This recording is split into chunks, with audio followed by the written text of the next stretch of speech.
Have you ever pondered the enigma of the uncreated?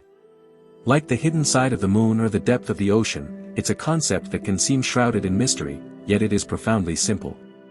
The term uncreated might sound like a paradox, an oxymoron even. But in its most straightforward form, the uncreated refers to something that has not been brought into existence by creation. It is eternal, self-existent. Think of it this way: everything we see around us, the trees, the buildings, the stars and the sky, they all had a beginning, a point in time where they were created. But what about something that has always been? Something without a start or an end, an entity that simply is the essence of uncreated. Now, you might be asking, can anything or anyone truly be uncreated? If the concept of created exists, then without any question the concept of uncreated exists. And we know concept of created exists, then surely concept of uncreated exists. The concept of the uncreated in its original meaning is tied to the divine, to a supreme being that exists beyond the confines of time and space. And this supreme being is Allah, the God, who is uncreated by definition.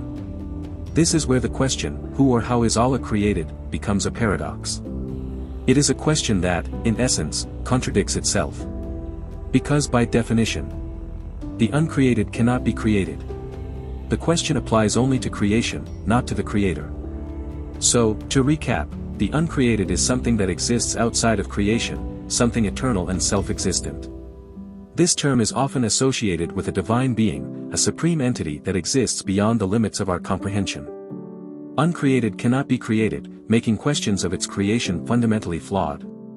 This concept of uncreated, while it might seem complex, is actually quite simple in its core.